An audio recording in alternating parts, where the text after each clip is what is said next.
नमस्कार मित्रों।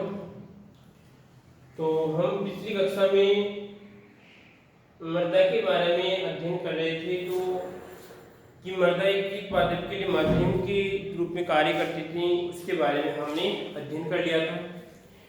अब आगे बात करते हैं कि जो मृदा के अंदर कौन कौन से अवयव पाए जाते हैं, सोइल कंपोनेंट्स के बारे में पढ़ेंगे कि मृदा में कौन कौन से अवयव पाए जाते हैं।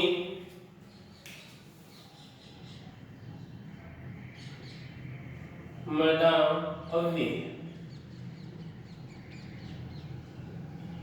कि मृदा में कौन कौन से अवयव पाए जाते हैं, सोइल कंपोनेंट के बारे में हम क्या करेंगे, अध्ययन करेंगे कि मृदा में कौन कौन से अवयव पाए जाते हैं, कि मृदा किन किन पदार्थों से बनी होती है। ठीक है, तो मुख्य रूप से मृदा के अंदर दो अवस्थाएं पाई जाती हैं, ठोस और द्रव अवस्था पाई जाती हैं। कौन कौन सी अवस्था पाई जाती हैं? मुख्य रूप से दो अवस्थाएं पाई जाती हैं, ठोस और द्रव अवस्था। देखिए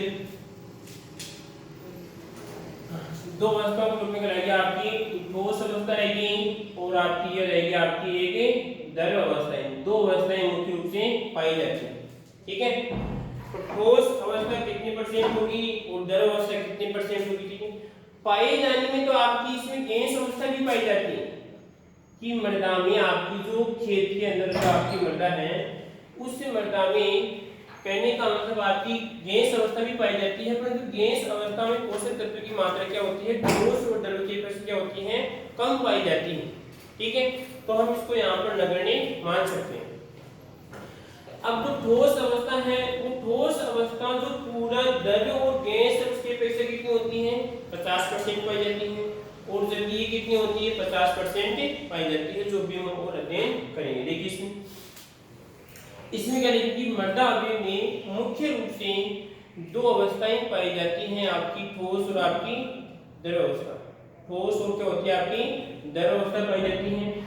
और यहाँ पर देखिए कि अगर मान ली ये ठोस अवस्था है, उसके बाद एक मान सकते हैं आपकी रंध्रावकाश। क्या मान सकते हैं? रंध्रावकाश, और ये से अवकाश कराएगा आपका, और ये अवकाश। तो रंध्रावकाश क्या होता है लोग, किसे कहते हैं रंध्रावकाश? देखो अगर मान लीजिए कि यह आपकी कोई भी अधिकतर है, जैसे अधिकतर ठोस पदार्थ होते हैं, तो ठोस पदार्थों के अंदर दो परमाणु की बनती है। ये बात करते हैं दो अणु है, जैसे मान लीजिए आपका ये है, ये कोई ठोस पदार्थ है, ये आपका ठोस पदार्थ है, ये ठोस पदार्थ की कोई परतें दिख रही है आपको। तो ठोस पदार्थ की परतें हैं, इन परतों के बीच में जो आपको ये खालिस्तान दिख रहा है, ये खालिस्तान दिख रहा है, जो ये वाला ये खालिस्तान दिख रहा है, दिख रहा है सिर्फ ये खालिस्तान। तो ये खालिस्तान क्या कहलाता है आपका? रंध्रावकाश कहलाता है। क्या कहलाता है आपका? रंध्रावकाश कहलाता है। रंध्र का मतलब छिद्र और आपका अवकाश का मतलब स्पेस या कोई स्थान कहलाता है। ठीक है, तो इस रंध्रावकाश में क्या क्या पाए जाते हैं? इस रंध्रावकाश में आपके जल और क्या पाई जाता है, आपका वायु पाई जाती है। वह वायु पाई जा सकती है या पाई जाती है। अगर आपकी मृदा है, उस मृदा में अवस्था के आधार पर दो प्रकार के पदार्थ, ठोस और आपके रंध्रावकाश। रंध्रावकाश में आपकी जल और क्या होते हैं, वायु पाई जाती है। मृदा के अंदर ठोस पदार्थ के अलावा जो स्थान पाए जाते हैं, ठोस पदार्थों के अलावा या ठोस पदार्थों के बीच में जो स्थान पाए जाते हैं, उसे क्या कहते हैं, खालिस्तान और रंध्रावकाश कहते हैं। उन रंध्रावकाशों में जल और क्या होती है, वायु पाई जाती है। बोलो कोई दिक्कत इसमें, कोई समस्या, कोई दिक्कत नहीं आपको? अब इसको हम एक चार्ट के आधार पर पढ़ते हैं। यहाँ पर पढ़ेंगे आपका मृदा कंपोनेंट, ठीक है, उसके बाद में आपके ठोस पदार्थ, और यहाँ पर आपकी कौन सी, रंध्रावकाश। ठीक है, चार्ट के रूप में से हम देखते हैं।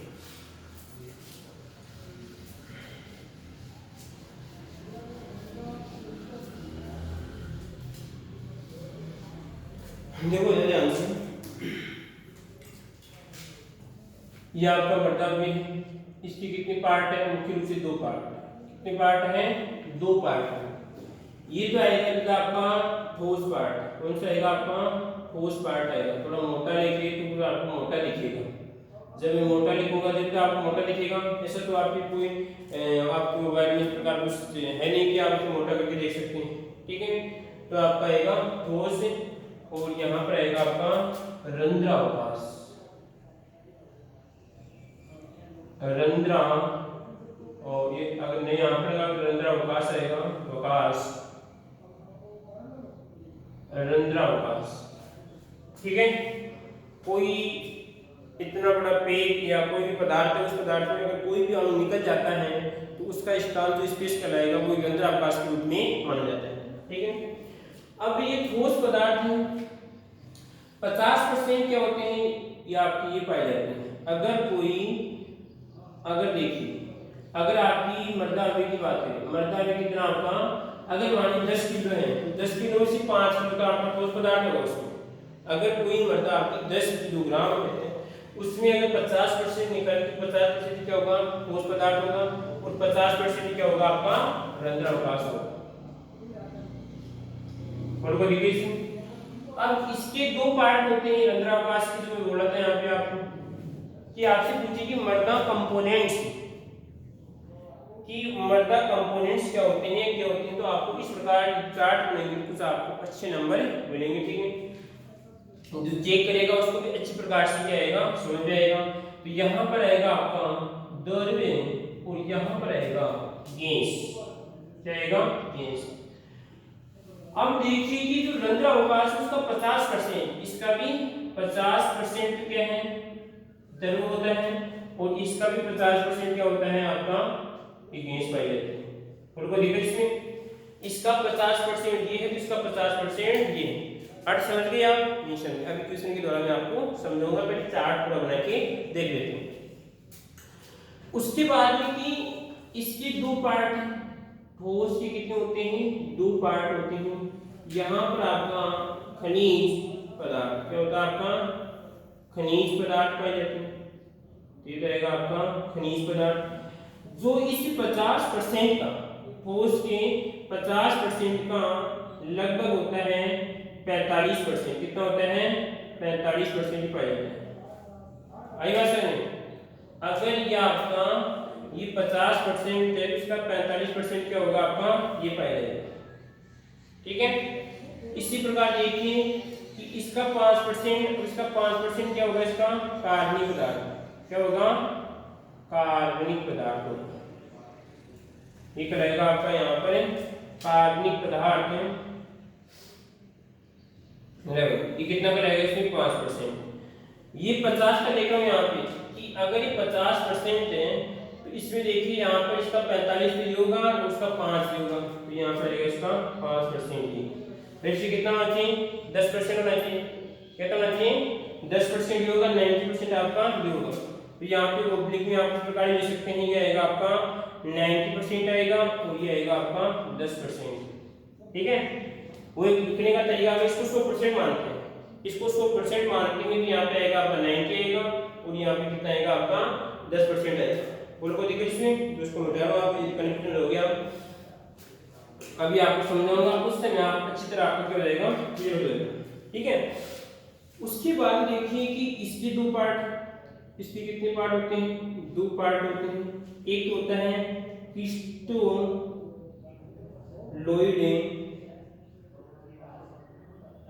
क्रिस्टलोइड होता है और एक होता है आपका कोलाइड्स।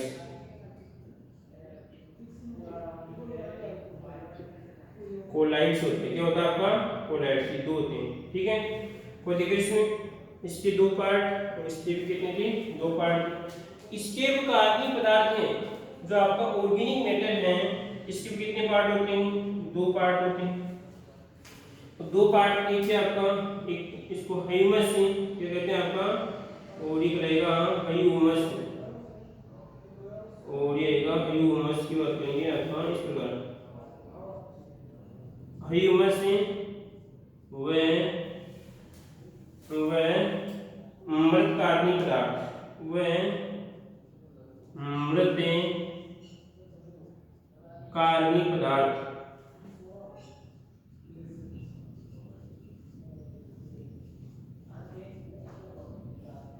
कोई दिक्कत इसमें। और यहाँ पर आएगा आपके जीवित सूक्ष्म जीव, जीवित सूक्ष्म जीव, कोई दिक्कत इसमें। इस प्रकार आपकी जो मृदा अवयव है, जो आपकी सोइल कंपोनेंट है, सोइल कंपोनेंट को हम चार्ट के माध्यम से अध्ययन कर सकते हैं। एक एक के बारे में उसको हम देखेंगे, परंतु पहले जो इसमें जो परसेंट वाला झंझट है इसको हम देखेंगे। ठीक है, ठोस पदार्थ है और आपके रंध्रावकाश है। ठोस पदार्थ की दो पार्ट हैं, खनिज पदार्थ पहले लेंगे और उसके बाद में आपका कार्बनिक पदार्थ कितना होगा 5% होगा। कितना होगा 5% होगा। और ये आपका क्रिस्टलोइड कहलाएगा और ये कहलाएगा आपका कोलाइड्स कहलाएगा। ठीक है, इसी प्रकार यहाँ पे देखिए कि रंध्रावकाश कितना आपका, ये इसमें 50% ये पाया जाएगा, 50% आपकी गैस पाई जाएगी। यहाँ पर कार्बनिक पदार्थ कहलाएगा, कार्बनिक ह्यूमस कितना है, ह्यूमस और मृत कार्बनिक पदार्थ और आपका जीवित सूक्ष्म पदार्थ। ठीक है, कोई दिक्कत नहीं। अब देखो ध्यान से कि मान लीजिए कि हमारे पास मृदा अवयव है, मृदा अवयव हमारे पास 200 किलोग्राम, कितना है 200 किलोग्राम है। कितना है, इसको कितना मान लिया मैंने 200 किलोग्राम मान लिया। तो आप बताइए कि द्रव्य पदार्थ उसमें कितना होगा, उसमें द्रव्य पदार्थ कितना होगा। ठीक है, उसके बाद में आपको बताना है कि गैस पदार्थ कितना होगा, कार्बनिक पदार्थ कितना होगा और खनिज पदार्थ आपका कितना होगा। आराम से देखिए कि जो टोटल मटेरियल आपके पास मृदा कंपोनेंट का मटेरियल है, जो आपकी इसकी मात्रा है, क्वांटिटी है या क्वालिटी जो भी है, वो कितनी आपकी 200 किलोग्राम है। तो उसमें आपकी ये देखना है कि ये कितना है, ये गैस कितनी है, ये कितना है और आपका ये कितना आपको निकालना है। अगर आप पढ़ रहे हैं तो तुरंत लैपटॉप लेके आप इस जैसे निकालने की कोशिश कीजिए, वीडियो को पॉज कीजिए और आंसर दीजिए। ठीक है, निकालो निकालो, निकालने की कोशिश कीजिए, निकालिए होगा। देखो ये बोला है कि 200 किलोग्राम है, तो पहले हमें 200 किलोग्राम का 50% निकालना है। क्या करना है, 200 किलोग्राम का 50% निकालेंगे। तो परसेंट निकालने का तरीका ये 200 और यहाँ पर आपका या आपका अगर ये इसमें कितना निकालना है 50% निकालना है, तो यहाँ पर आएगा आपका 50 और यहाँ पर आएगा आपका 100, परंतु कितना आएगा आपका 200। वैसे तो अगर मान लीजिए आप डायरेक्ट कर सकते हैं, परंतु एक या दो को लिखेंगे फिर हम तुरंत निकालेंगे। तो यहाँ पर कितना आएगा, इसको काटेंगे कितना आएगा, तो अगर यहाँ पर निकालेंगे यहाँ पर 2 आएगा और यहाँ पर आंसर कितना आएगा हमारा 100 आएगा। कितना आएगा 100 किलोग्राम। तो रंध्रावकाश कितने हैं 100 किलोग्राम। कितने हैं 100 किलोग्राम है। जब रंध्रावकाश 100 किलोग्राम है तो द्रव्य कितना होगा, तो इस 100 का 50% निकालो, इस 100 का हमें 50% निकालना है। तो यहाँ पे क्या करेंगे आपका 50 और यहाँ पर आएगा आपका 100 और यहाँ पर आएगा आपका 100। ठीक है, तो कटेगा कितना आएगा हमारा आंसर 50। कितना आएगा आपका, तो मैं कहूँगा कि अगर कि मृदा कंपोनेंट सिर्फ 200 किलोग्राम है तो द्रव्य पदार्थ कितना होगा 50% होगा या 50 केजी होगा। ठीक है, इसी प्रकार गैस कितना होगा, वो भी कितना होगा 50 केजी होगा। अब ये आपसे पूछिए कि कार्बनिक पदार्थ कितना होगा, कि इसमें कि अगर ये 200 किलोग्राम है तो कार्बनिक पदार्थ कितना होगा। तो देखिए क्या करना आपको, 200 किलोग्राम का 50% निकाल इसका, तो यहाँ पर आएगा इसका 50%। जब हटाते हैं तो क्या करते हैं 100 का भाग लेंगे इसमें, तो यहाँ पर आएगा आपका 100 का भाग और यहाँ पर आएगा आपका ये 200 आ जाएगा। इसमें हल करने में कितना आएगा आपका 2, आंसर कितना आएगा हमारे पास से 100 आ गया। अगर ये 200 किलोग्राम है तो ठोस पदार्थ कितना होगा आपका 100 किलोग्राम होगा। ठीक है, अब 100 किलोग्राम में कितना निकालना है हमें, कि पहले निकालिए 5% निकालो इसका, तो 5% निकालेंगे आपको 5, यहाँ पे निकालो इसका 5 और आपका ये 100 और यहाँ पे कितना आपका 100, तो कितना आएगा आंसर 5 आएगा, 5 केजी। तो स्पष्ट ये हो रहा है कि अगर 200 किलोग्राम पदार्थ लेते हैं, 200 किलोग्राम अगर कोई पदार्थ की मात्रा है तो उसमें 5 किलोग्राम क्या होगा आपका कार्बनिक पदार्थ है। ठीक है, ये क्वेश्चन आप कुछ विद्यार्थी इसको सीधे से मिलेंगे क्योंकि ये जेट वाले क्वेश्चन है। इस प्रकार पूछ सकते हैं छोटा क्वेश्चन कि अगर 200 किलोग्राम मृदा कंपोनेंट्स आपके अवयव हैं तो बताइए कार्बनिक पदार्थ कितना होगा, कार्बनिक पदार्थ कितना होगा, तो ये भी निकालेंगे। देखो ये कितना था, ये 100 किलोग्राम था, इसका 45% निकालना है, तो 45% निकालेंगे। कैसे होगा इसमें 45 अपॉन यहाँ पे 100 इंटू आपका यहाँ पर 100, ये तो होगा इसमें। अगर ये कितना था आपका, इसका 45% निकालना है, तो इसका आएगा आपका ये 100 किलोग्राम था, और ये आएगा आपकी 5 केजी, इसका आएगा 50। यहाँ पर कितना हो जाएगा, ये 5 केजी आएगा, कितना होगा, जोड़ेंगे सभी को, अगर बनने की आवश्यकता नहीं है, सभी को हम जोड़ देंगे। और आप कहीं भी कंफ्यूजन हो रहा है, ये क्या बोल रहा है कि अगर ये 50% निकालेंगे तो इसका 50% तो आ गया, और इसका अगर 45% निकालते हैं 100 किलोग्राम का, अगर 45% निकालेंगे 45 आ रहा है, तो 45% निकालेंगे। तो अब ये समस्या हो रही है आपको कि वैसे तो अब इसके आधार पर निकलना चाहिए, यहाँ पर ये 45% जो ये बोल रहा है कि विपरीत कितना है आपका, ये आएगा, इसमें कितना आएगा आपका 45 है। 45 कब आएगा, जब इसको मैं कितना मान लो, यहाँ 50 मान लो, क्या मान लो इसको 50 मान लो, तो यहाँ पर आप कितना आएगा 45 आएगा। 45 का कोई योग ही नहीं हो रहा है, देखो ये तो कितना आपका, ये 50 ये 50 100 145 हो रहा है, यानी 150 हो रहा है। तो अब क्या करना पड़ेगा, मैंने क्या कहा था कि ये तो किसका है, ये तो इसका अगर ये 50% इसका 45 कितना है, इसका 90% हो गया। इसको अगर 90% माइनस करते हैं, कितना करते हैं 90% माइनस करते हैं, तो हमारा आंसर क्या होता है, बिल्कुल एक्यूरेट होता है। तो आपको यहाँ पे ओब्लिक में 90% लिखना पड़ेगा, और यहाँ पे कितना करना पड़ेगा, हमें 10% करना पड़ेगा, ठीक है। तो यहाँ पर हम कर रहे हैं कितना 10%, ये आएगा आपका 10%, और यहाँ पर आपका 90% है, ठीक है।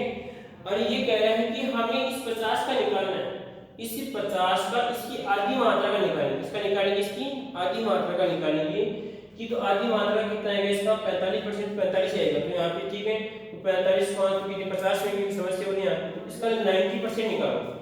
100 का जब 90% निकालेंगे तो यहाँ पे आएगा आपका 90 अपॉन आपका 100, और यहाँ पर आएगा आपका 100 तो कितना आएगा आपका ये 90 हो जाएगा, ठीक है। और यहाँ पर फिर इसका 10% निकालेंगे, तो 10% में क्या होगा कि जब 100 और इसका 10% निकालेंगे, 10 अपॉन यहाँ पे कितना आएगा 100, तो कितना आएगा आपका 10 आएगा।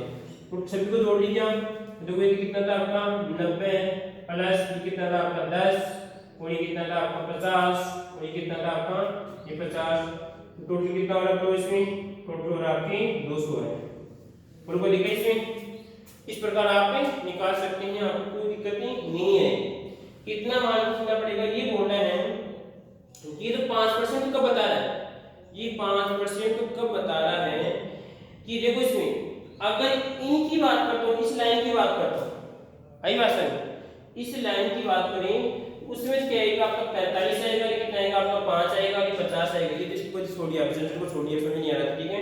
इसको समझने की कोशिश कीजिए आप कि अगर इसको मानेंगे तो कितना मानना पड़ेगा आपको 90 मानना पड़ेगा, या कितना मानना पड़ेगा आपको 5% मानना पड़ेगा, ठीक है।